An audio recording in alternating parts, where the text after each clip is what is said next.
Yes.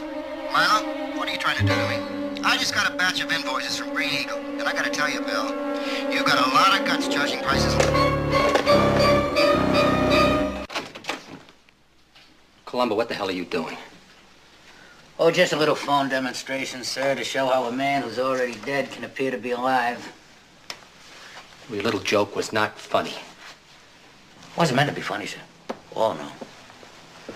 Now, you see, this tape, this is tricky stuff. The other day, I'm in the employment office. I called a fellow, Mr. Louis Lacey. Now he gets on the phone. He says, "Hello, this is Mr. Lacey." Now I get out a whole sentence before I realize I'm not talking to him. I'm talking to a recording. A thing like that, it makes an impression on you. This tape, sir, this is a tape of a conversation you had with Mr. Stafford 2 months ago. I clipped out a piece of it, and I played it back on the phone. I hope you don't mind. But I do mind. What the hell gives you the right, Columbo? This, sir. This is a warrant. This gives me the right.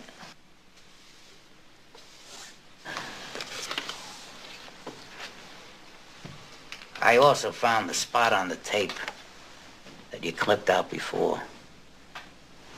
The tape that you used to convince your secretary that Mr. Stafford was alive and working out in the gym. Came from this reel. But when you play this reel back, it skips.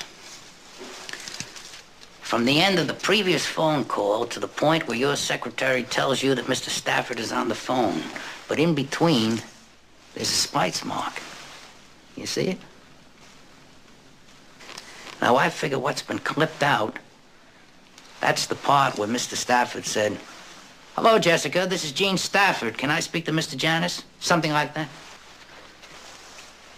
You see how easy it is to fool people? Columbo, you've got some imagination. Even if someone did clip out a section of that tape, it could have been anyone that knew about those files. But it wasn't anyone, sir. You carried on a lengthy conversation on the phone with him, didn't you? I'll tell you how you did it if you're interested. Go ahead, it's your fairy tale.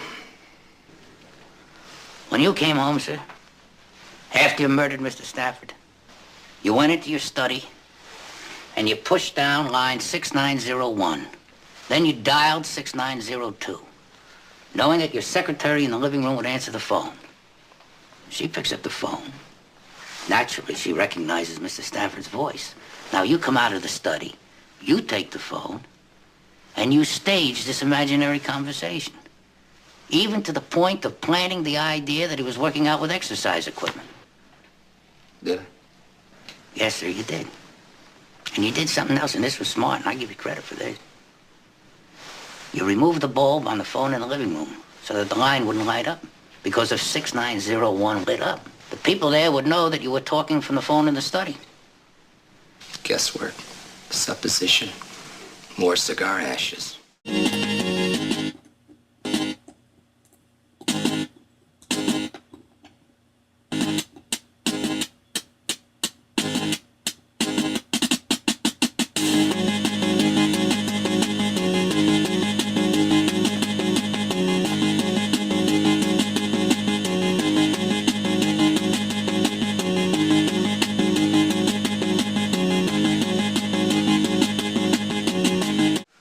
What you need, Lieutenant, is proof. That's what you need, proof. It didn't take me till July, but I got the proof. Right here. Your sworn statement regarding the telephone conversation that you claim you had with Mr. Stafford. But I did talk to him. I talked to him. And he was at the health club? Yes. And he was working out with a barbell? He said he was about to work out. Here's your quote. He already changed into his gym clothes. He said he was going to work out for about a half an hour and then go home. Is that what he said? Yes. Are you sure? Yes, damn it, that's what I said. That's impossible, Mr. Janis. Oh, that's just not possible. Lieutenant, that's a very expensive desk. Oh, excuse me. If you just bear with me for a moment. because this is very interesting. Watch this carefully. I tie my shoes like most right-handed people. I make my first loop, and you'll notice that the loop is over my arch. It's on the same side as my big toe. Is that true? That's right.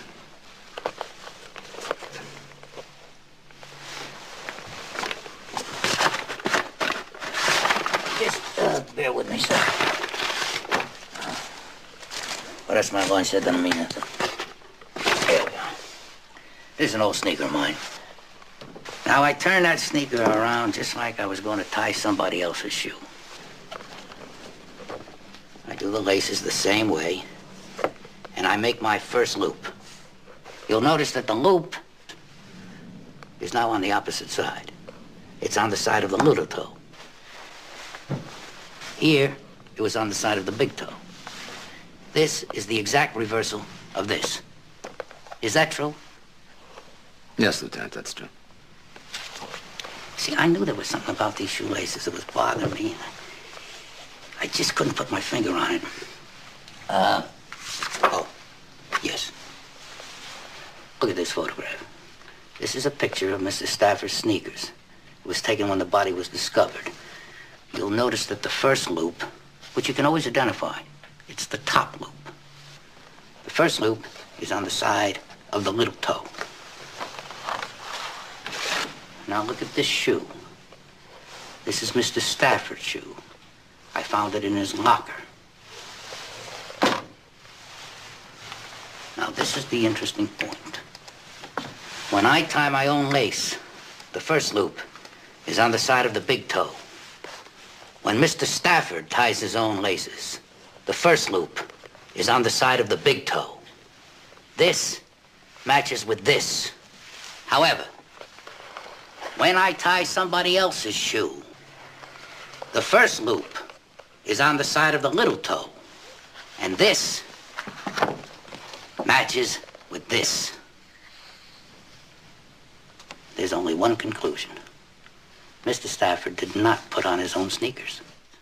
Somebody else did. And that somebody was you. You changed his clothes. Now, you wait a minute, Lieutenant. I'll tell you something. Your little demonstration proves one thing and one thing only. That somebody else put on Stafford's gym shoes.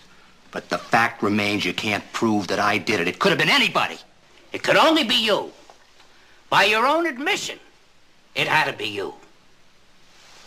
Mr. Stafford was last seen around 7:30 wearing his business clothes. Now he's alone in the building is locked, and the next morning he's found dead in his gym clothes.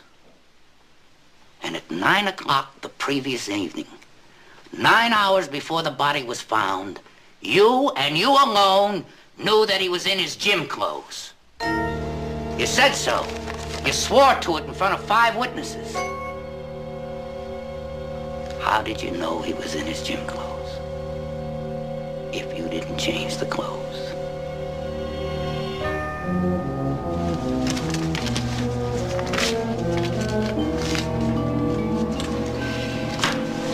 You try to contrive a perfect alibi, sir. And it's your perfect alibi that's gonna hang you.